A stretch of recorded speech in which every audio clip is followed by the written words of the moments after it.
From the Global Times, I am Mulan. Welcome to the GT Podcast with Mulan, a one-stop shop for the Global Times take on top China and global news. In today's podcast, Chinese and EU leaders held the first in-person summit in 4 years. What was discussed, and how will it impact China-EU ties going forward? Meanwhile, a member of the European Parliament said the summit offers an opportunity to strengthen ties with China, but it needs to be free from U.S. tutelage. U.S. ratings agency Moody's cut its credit outlook for China's government credit ratings from stable to negative. Chinese officials and economists dismissed the move as disappointing and biased. Close ties between Russia and China are crucial for global and regional stability, Russia's ambassador to China said after serving on the post for a year. At the first Leanu Forum, a major cultural exchange event, the Chinese cultural spirit, not a cane, just jade, was on vivid display. The 24th China-EU Summit was held in Beijing this week.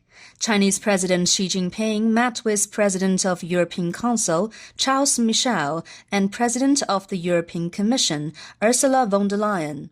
Xi called on China and the EU to be partners for mutually beneficial cooperation, strengthen two-way political trust, build strategic consensus, cement the bonds of shared interests, steer clear of various kinds of interference, step up dialogue and cooperation for the good of our people.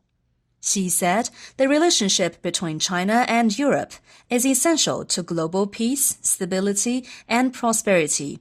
It is incumbent on both sides to provide greater stability for the world, stronger impetus for development, and more inspiration and support for global governance. The stakes for the summit are high. This marks the first in-person China-EU summit in 4 years due to the COVID-19 pandemic. 2023 marks the 20th anniversary of the establishment of the China-EU Comprehensive Strategic Partnership.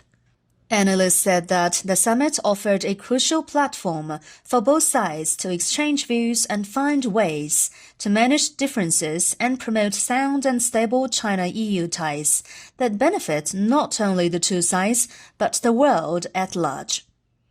Cui Hongjian, a professor with the Academy of Regional and Global Governance at Beijing Foreign Studies University, believes the summit is also about how the two sides can further forge consensus on cooperation and hotspot issues, and address how China-EU relations can move further forward after stabilizing the relationship. The China-EU Summit should be an opportunity for the EU to resume and strengthen its ties with China and develop a mutually beneficial agenda of its own, said Manuel Pineda, a European Parliament member, in an interview with the Global Times.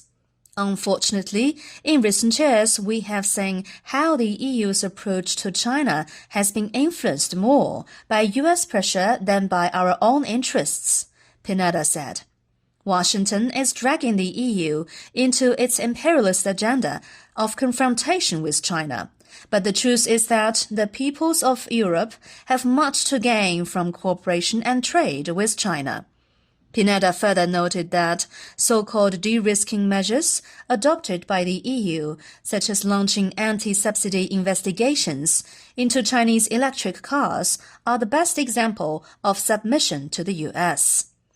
When the U.S. identifies China as a challenge and a systemic enemy, the EU elites apply it here, even if it is detrimental to our interests.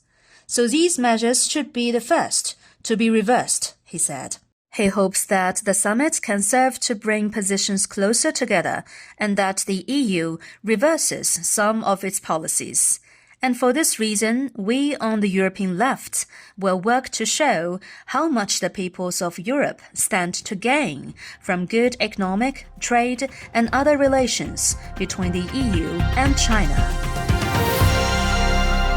U.S. ratings agency Moody's said it reaffirms China's A1 long-term local and foreign currency issuer ratings, but it also cut its outlook for China's government credit ratings to negative from stable. It claimed that China's fiscal support for local governments and the property sector poses risks to its fiscal, economic, and institutional strengths. The move immediately drew a firm rebuttal from Chinese officials and economists. In a detailed statement, an official from the Chinese Ministry of Finance said that, "We are disappointed with Moody's decision." The official went on to offer point-by-point rebuttals for various problems raised by the Moodys, including China's economic recovery, government debts, and the real estate market. Moody's concerns about China's economic growth prospects and fiscal sustainability are unnecessary, the official concluded. Meanwhile, Chinese economists said Moody's decision is biased and unprofessional, as it grossly exaggerated or manufactured risks and challenges for the Chinese economy. Judging by many factors ranging from growth speed to debt levels to institutional and governance strengths, China's economy remains one of the healthiest and fastest growing among major economies and the biggest contributor to global growth, they noted. Russia's ambassador to China, Igor Mogulov, has been on the post for a year now. What are his biggest impressions on China? In what areas have bilateral relations between China and Russia made significant progress? In an interview with the Global Times, the Russian envoy said that he was particularly impressed by how quickly China overcame the impact of the COVID-19 pandemic and accelerated the recovery of its national economy. And in terms of the bilateral agenda, the most significant events undoubtedly revolved around the reciprocal visits between the leaders of China and Russia. The two heads of state held meetings. As a result of these contacts, the main path for further development of the bilateral ties has been outlined, Morgulov said. He said that the bilateral relationship is currently at an unprecedentedly high level and continues to develop. The relationship between the two countries is mature, sustainable, and characterized by a high level of mutual trust, respect, consideration of each other's fundamental interests, and mutual support. While some ill-intentioned individuals try to smear China-Russia relations, close ties between the two countries are crucial for global and regional stability, he said. Embracing more than 300 guests from around the world, the first Leanu Forum held its grand finale in Hangzhou, Zhejiang Province. The forum is a major cultural exchange event set in motion at the Third Belt and Road Forum for International Cooperation, or BRF, in October. The Liangzhu in the Liangzhu Forum refers to China's more than 5,000-year-old archaeological ruins that have become known for its jade culture. Jade, with its genteel shine, symbolizes the humble and harmonious nature of Chinese people. Besides the main forum, some sub-events also put on display the popularity of Chinese culture around the world. One of the sub-events was crowded with 43 young sinologists from around the globe, while the second one embraced art creators from 83 countries to depict the China in their eyes. It is impressive to see overseas sinologists discuss Chinese subjects that were even too profound for locals to understand, as well as view global artists' deft paintings on traditional Chinese rice paper known as xuanzhi. Meanwhile, most of the experts' opinions about China's development were bundled with topics such as history and modernity and archaeology and nature.